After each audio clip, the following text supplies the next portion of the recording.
Hello hi welcome. सो आज हम लोग सीखेंगे किस तरीके से हम लोग एक नई रेपो को इनिशिएट करते हैं, रेपॉजिटरी को इनिशिएट करते हैं गिटहब पे, और कैसे उसके अंदर डिफरेंट डिफरेंट वेज होते हैं जिसके थ्रू हम लोग कोड को पुश कर सकते हैं। सो स्टार्ट करते हैं आज की वीडियो को। सबसे पहले github.com पे आ जाएंगे आप लोग। github.com पे आने के बाद ये न्यू के बटन पे क्लिक करेंगे। न्यू बटन पे क्लिक किया आपने, ये आपको कुछ इस तरीके से दिखेगा। यहाँ पर आप लोगों ने रिपॉजिटरी का नाम देना है, तो मैंने दे दिया इसको नाम web store. Web store repository का नाम दे दिया। कुछ अगर डिस्क्रिप्शन डालना तो डिस्क्रिप्शन डाल सकते हो। वेब स्टोर फॉर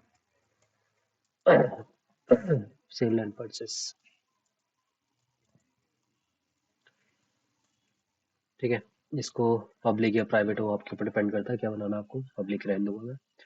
फिर उसके बाद यहाँ पे अगर आपको रीडमी फाइल ऐड करनी है तो रीडमी फाइल ऐड कर सकते हो, और यहाँ पे क्लिक करेंगे तो आपकी रिपोजिटरी क्रिएट हो जाएगी। अब ये रिपोजिटरी को आप लोगों को अपने सिस्टम के अंदर क्लोन करना है। यहाँ पर ब्रांचेस शो करता है, यहाँ पे एक ब्रांच है, ये रिपोजिटरी का नाम है, ये पब्लिक है, ये क्रिएटर है। ठीक है, फाइल्स में यहाँ से जा सकते हैं, किसी पर्टिकुलर फाइल को यहाँ से ऐड कर सकते हैं। और इस रिपोजिटरी को आप लोग अपने कोड स्पेस पे भी खोल सकते हैं लोकली। आपको आप जिप पे डाउनलोड करोगे तो आपके सिस्टम में डाउनलोड हो जाएगी, और अगर आप यहाँ से क्लिक करोगे तो रिपोजिटरी आपके पास इसका लिंक कॉपी हो जाएगा, और फिर यहाँ से हम लोग इसको अपने सिस्टम के अंदर क्लोन कर सकते हैं। तो सिस्टम के अंदर क्लोन करने के लिए इसको क्लिक किया हम लोगों ने, और आपको याद रखना है कि आपके सिस्टम के अंदर गिट इंस्टॉल्ड होना चाहिए। तो मैं अभी अपना टर्मिनल ओपन करूंगा।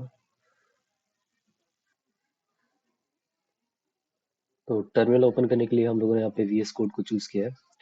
तो वीएस कोड में यहाँ पे क्लिक करेंगे, टर्मिनल पे न्यू टर्मिनल को ओपन करेंगे। यहाँ पे टर्मिनल शो करने लग जाएगा हम लोग को। करंटली मेरा इस यूजर में मोस्टली मैं अपनी जो रिपोजिटरीज है वो अनयूज्ड डायरेक्टरीज में रखता हूँ। लाइक मेरी वीडियो की रिपोजिटरी, वीडियो की डायरेक्टरी मोस्टली अनयूज रहती है, तो मैं इसके अंदर डाल दूंगा। तो CD वीडियोस, और उसके बाद आपको गिट क्लोन टाइप करना है और अपनी रिपोजिटरी का लिंक को पेस्ट कर देना है। एक बार पेस्ट करने के बाद एंटर करोगे तो ये वेब स्टोर को आपके सिस्टम के अंदर क्लोन कर देगा। अब इसको आप लोग एक्सेस कर सकते हो बाय क्लिक CD, और फिर आपकी रिपोजिटरी का नाम जो भी था, और एंटर करोगे तो आप यहाँ पहुंच गए। तो इसके अंदर एक रीडमी फाइल है, इसके अंदर एक रीडमी फाइल है जो कि क्रिएट हुई थी हमारे सिस्टम के अंदर। तो अगर मैं दिखाऊं आपको इसके अंदर, तो यहाँ पे एक रीडमी फाइल थी, तो रीडमी फाइल यहाँ पर थी, वो फाइल आपके पास VS कोड में अवेलेबल हो चुकी है। तो वापस चलते हैं।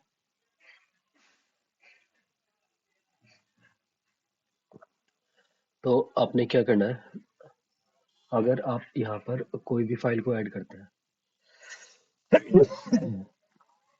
सबसे पहले इसको VS कोड में फिर से ओपन कर लेना है। इसके लिए आपको कोड और डॉट यूज करना है।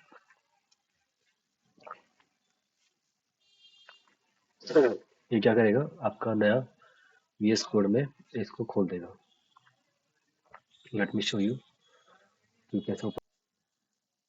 तो ये ओपन हो चुका है, रेडियो फाइल यहाँ पर है। अगर आप टर्मिनल ओपन करते हो तो टर्मिनल में देख पाओगे कि आप वेब स्टोर पे हो। यहाँ पे अगर आप गिट ब्रांच चेक करते हो तो आप मेन ब्रांच के अंदर हो। अगर आपको कोई नई ब्रांच क्रिएट करनी है तो यहाँ पे ब्रांच भी आप इस कमांड से क्रिएट कर सकते हो, गिट ब्रांच -b, या फिर आपकी ब्रांच का नाम। मैं एक साइड फ्रंट एंड डाल देता हूँ, तो फ्रंट एंड नाम दे दूंगा। तो एक नई ब्रांच क्रिएट हो गई है। अब अगर मैं गिट ब्रांच चेक करूँ,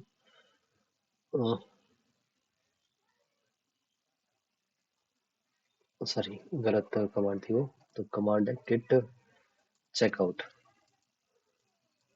चेकआउट के बाद -b, और फिर आपकी ब्रांच का नाम जो आपको क्रिएट करनी है।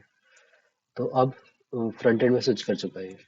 अगर मैं इसको इंक्रीज कर दूं तो आपको दिखेगा कि ये फ्रंट एंड में स्विच कर चुका है। यहाँ पर भी आपके पास आ जाएगा गिट लेंस करके एक एक्सटेंशन है, इसकी वजह से आता है ये। सो यहाँ से भी आप एक नई ब्रांच क्रिएट कर सकते हो अगर आप चाहो तो।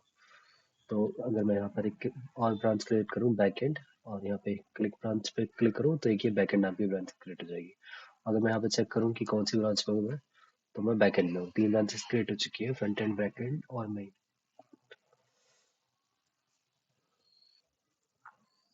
अभी क्या करना है, एक काम करते हैं, कुछ चेंजेस करते हैं कि बैक एंड वाली ब्रांच में एक फोल्डर बना लेते हैं एपीआई का, जिसके अंदर हम लोग सारी की सारी एपीआई डालेंगे। और इसके अंदर एक फाइल बना लेते हैं, फाइल बना के लेते हैं, फाइल डायरेक्टली यहाँ से इनिशिएट कर देते हैं। तो इसके लिए हमारे पास कमांड होगी, पहले बैकएंड में चले जाओ। तो बैकएंड का नाम यहाँ पे एपीआई है, एपीआई में चले जाओ। एलएस मारो, कुछ नहीं है यहाँ पे, N P M I N I T init, मतलब इनिशिएट, और फिर हाइफन वाई मतलब पीएस कर दो सब चीज़ों को। तो ये क्या करेगा, एक पैकेज डॉट जेसन फाइल यहाँ पे क्रिएट कर देगा। ये कर रहा है।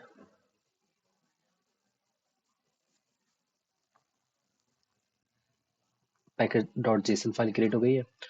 अब हम चाहते हैं कि इस पर्टिकुलर फाइल को हम लोग पुश करें अपनी ब्रांच के अंदर। तो यहाँ पे क्लिक करेंगे, इसको एक दिख रहा है लिखा हुआ, इस पे ही जाएंगे और फिर अपना कमिट मैसेज डालेंगे इनिशियल। मोस्टली इनिशियल कमिट ही डालते हैं पहले कमिट को, बाकी तुम कुछ भी डाल सकते हैं, ऐसा कोई रिस्ट्रिक्शन नहीं है। इनिशियल कमिट टू एपीआई, आप इसको कमिट पे क्लिक करोगे। कमिट पे क्लिक करने के बाद अपनी ब्रांच को कर दोगे पब्लिश। तो आपकी ब्रांच जो है वो पब्लिश हो जाएगी और आपके चेंजेस जो है वो पहुंच जाएंगे फ्रंट एंड पे। तो अगर मैं आपको दिखाऊं,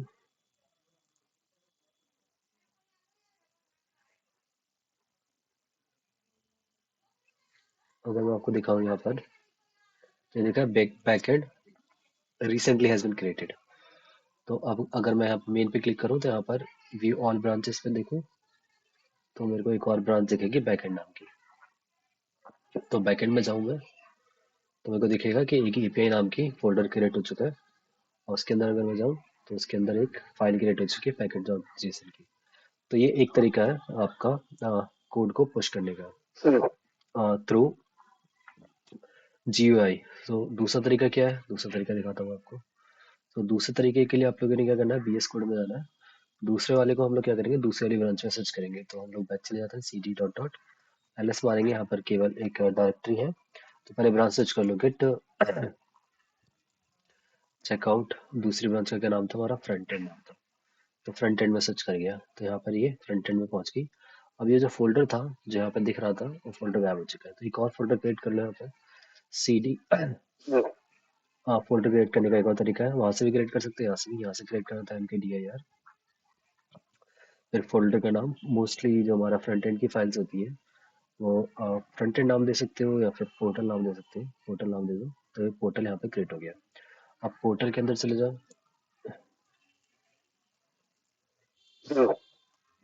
पहले स्मारो यहाँ पे कुछ भी नहीं है। अभी हम लोग इसके अंदर एक नेक्स्ट जेएस का प्रोजेक्ट इनिशिएट करेंगे ताकि उसको हम लोग डाल सके। तो उसके लिए आप लोगों के पास एक कमांड होती है, मैं आपको कमांड बताता हूँ। तो ये नेक्स्ट जेएस की डॉक्यूमेंटेशन है, यहाँ पर आओगे तो यहाँ पर एक क्रिएट नेक्स्ट जेएस ऐप किस तरीके से क्रिएट कर सकते हो। तो ये आपके पास कमांड है, npx create next JS at the latest. तो इसको कॉपी कर लो। इसको कॉपी करने के बाद और जो आपने वीएस कोड पे यहाँ पे कर दो पेस्ट। पेस्ट करने के बाद एंटर मार दो। एंटर मारने के बाद ये एक नेक्स्ट जेएस का प्रोजेक्ट इनिशिएट कर देगा आपके रेपो के अंदर। सॉरी, थोड़ा सर्दी जुकाम हो गया मौसम की वजह से। तो प्रोसीड, ओके, यस। और ये क्रिएट कर रहा है, कैसा प्रोजेक्ट चाहिए, प्रोजेक्ट का नाम होगा माई ऐप, और आप कुछ और नाम दे सकते हो। हम नाम दे देते हैं इसको वेब स्टोर। टाइप स्क्रिप्ट चाहिए, हाँ जी। ये लिंटिंग चाहिए, नहीं जी। टाइमलाइन चाहिए, टाइमलाइन सीएसएस चाहिए, नहीं जी। शॉर्ट डायरेक्टरी चाहिए या ऐप राउट चाहिए, यस। क्या इसको इम्पोर्ट एलियस स्टार से करेगा, यस, सबको यस और नो जो भी अप्रोप्रिएट था अपने अकॉर्डिंग कर लेना। उसके बाद ये प्रोजेक्ट इनिशिएट हो रहा है यहाँ पे। और अगर हम लोग पोर्टल के अंदर देखें तो कुछ डायरेक्टरीज और कुछ फाइल्स क्रिएट हो रही है, यहाँ पे उनका क्रिएशन चल रहा है। सो एक बार ये फाइल्स क्रिएट हो जाए फिर मैं आपको दिखाता हूँ कि किस तरीके से ये दिखेगा।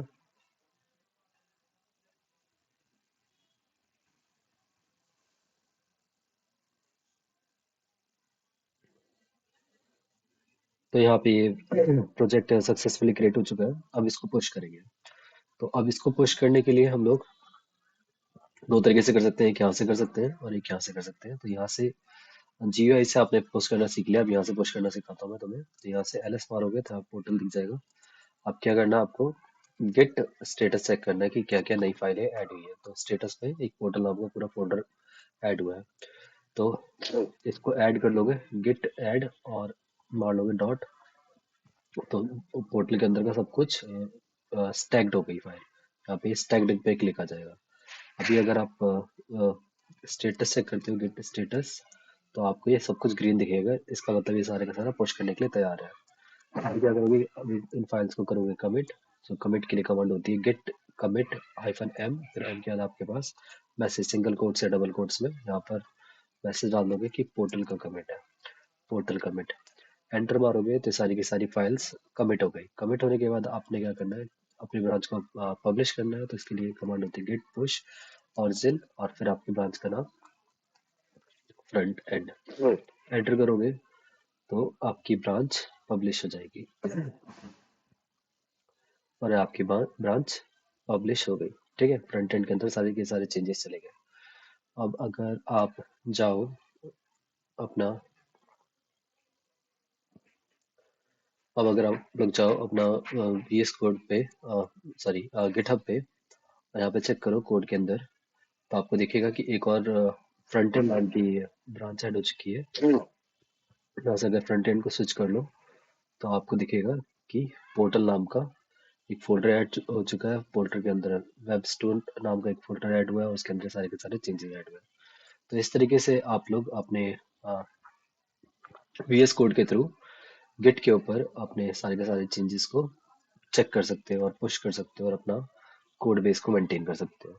मिलता है आपसे नेक्स्ट वीडियो में, जिसमें हम लोग सीखेंगे कि किस तरीके से हम लोग गिट लेंस का यूज करके डायरेक्टली अपने कमिट्स वगैरह को मैनेज करते हैं और किस तरीके से पुल रिक्वेस्ट क्रिएट करके किसी भी ब्रांच को मेन ब्रांच में मर्ज करते हैं। ठीक है, चलो आज के लिए इतना ही। Thank you so much, bye bye, take care.